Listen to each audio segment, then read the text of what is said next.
Well, folks, Chile have qualified for the Rugby World Cup. You may notice I'm sitting in a slightly different place. My house still has no power, so I literally packed up my whiteboard. It's a different whiteboard. This is the original 2018 whiteboard. Have made my way to my parents' house where they do have power. They've taken the kids out to play. I've just finished the Chilean against USA game. We're going to go through some of the key events of this one, and you guys can let me know your thoughts. It's honestly been one of the craziest months in terms of rugby results. I certainly didn't didn't pick Chile getting the two-leg win in this one. I certainly knew, based on what I know about this Chilean side, it was going to be closer than what a lot of the predictions said. But 31-29 away from home, 52-51 on aggregate.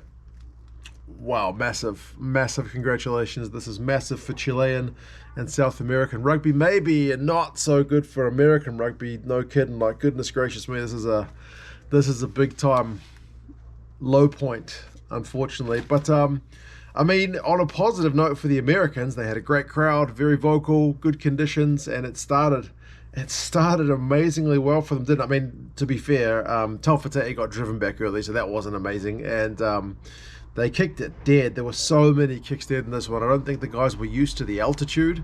And last week's game where the ball was holding up all the time, this week, yeah, the ball just kept rolling. So De Haas kicked it dead. Dyer managed to go close, though. There was a bit of pressure.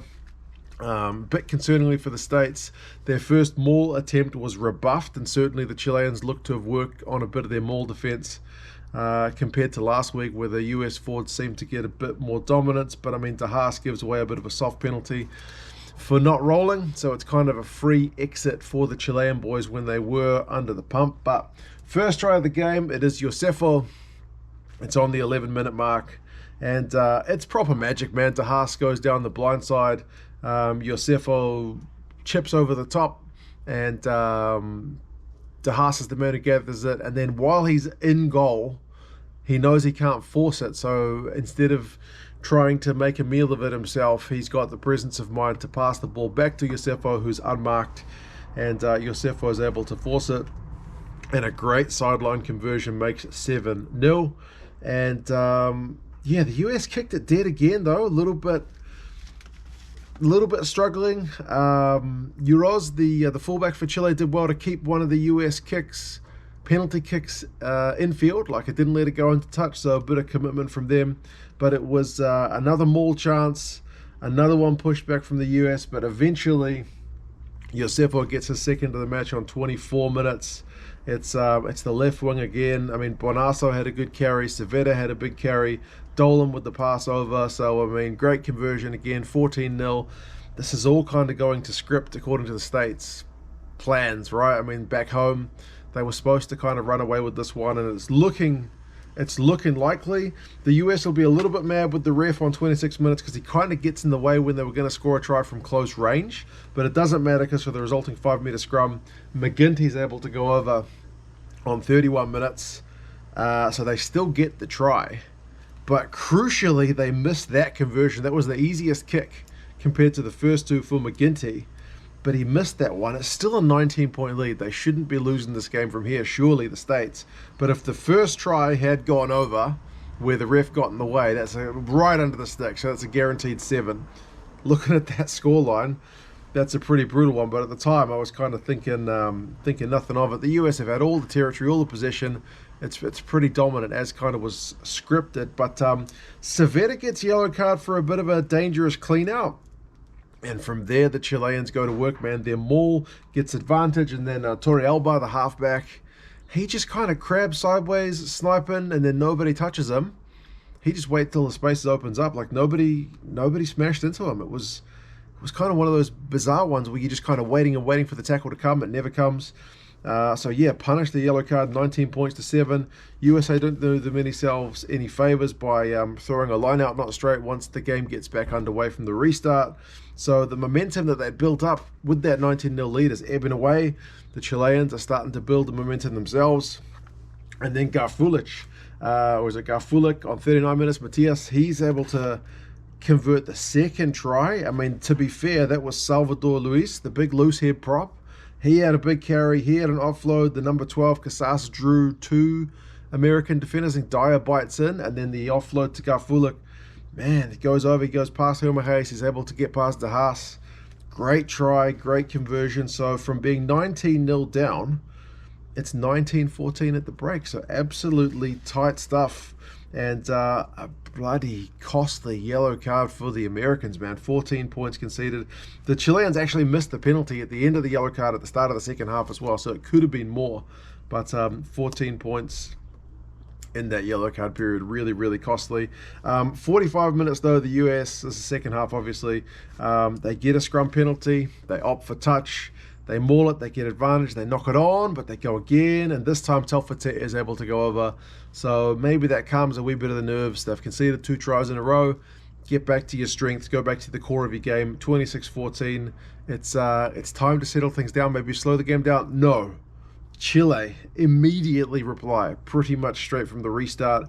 It's De Haas with the big kick, kicks long, and then you saw it in the first game. Fernandez, the number 10, if he gets running, he is dangerous, and he eludes De Haas, he eludes De Cerveta, who's come back on, and he's able to get the ball to Videla, who goes over for a really well taken try in the corner. So it's honestly magic try. Like, if you haven't seen it, well worth going to look back at the highlights of this week and last week's game just to see this guy Fernandez with ball in hand. Now it's, man, like, now it's really dangerously game on, right? 26-21. Great conversion again. I mean, in reply, Hermahays goes close on 52 minutes. I reckon in the MLR, he probably scores that try, but the Chilean defense manages to hold him out from kind of close range. Josefo looks to have gone over in the corner, but the Chilean defenders bundle him into touch. Absolute commitment. 7 minutes, the USA. They've got all this period of pressure, but unable to score, so eventually they get advantage. They opt for a penalty, so 29-21. Take the game out, beyond a score, at least kind of settle things back down, get those points from all that pressure. But then they concede a more penalty, the USA, kind of around halfway. Gets Chile into the end of the field that they want to be playing because they need a score. And then Ditas, the big unit of a prop, oh my goodness, he picks and goes from close range. And a huge conversion makes it 29-28, a 1-point ball game. And then 66 minutes, Chile miss a penalty. It's a tough kick, but they miss it. So you'd have hearts in your mouths at the moment for the States, man. The momentum is totally with Chile. Still a 2-point lead on aggregate. And then, honestly, as much as the Chileans did well to come back into this game, the US will rue the mistakes at the end of this game. Really, really bad errors. Forward pass on 67 minutes in their own half. Really soft way to turn over the ball, but then they win a scrum penalty anyway. So mistake and then correction for the US. 70 minutes, AJ McGinney kicks it out on the full. De Haas had kicked a couple out on the full earlier in the game, like I mentioned, but then they win a line-out steal from the resulting play anyway. So kind of a mistake, correction. Then Augsburger, who's come on, he kicks one out on the full. Another line-out steal. So you guys just need some continuity, some error-free play. They're giving the Chileans chance after chance. Eventually the Chileans are going to take one, and they do. 73 minutes. It's a Chilean scrum penalty. This one they do kick. It's a big kick from Videla. Puts them in the front 31-29, which is just enough because remember, a draw is not good enough. Aggregate 52-51. The US do attack back. That finally gives them the spark to attack back. Relentless US attack. They can't quite break through, but they do win a penalty at the breakdown.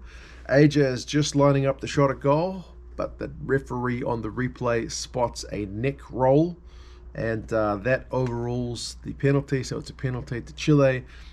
USA need the line out steal. They can't get it. Chile, they win the line out. They are able to kick the ball out, and the celebrations are unbelievable. This is the first ever Rugby World Cup for these Chilean boys. Massive moment for rugby in, I would imagine, all of South America, but obviously especially Chile. So well done to the Chilean rugby fans and to the team and to the coach. It's a massive shift they put in. The USA, you're still not out of it. You've still got the repechage, but Portugal is meaning business in that repechage pool. So it's certainly not a shoo-in. You would have rather to go through this way, which kind of goes without saying. They've got Portugal, Kenya, and the loser of the Hong Kong Tonga match. So in all likelihood, Hong Kong, but what are likelihoods based on what we've seen in July, right? We've seen a lot of history breaking stuff. So yep, USA's not out. Chile in their first World Cup next year will join England, Argentina, which is going to be massive, Japan, and England, Samoa in that pool. So yeah, congratulations to Chile. Like I mentioned, this is a bit of a late video. Apologies, folks. Power is still off at my house as the electrical people of the government do their thing around the neighborhood. But yep, watch the game. Crazy stuff.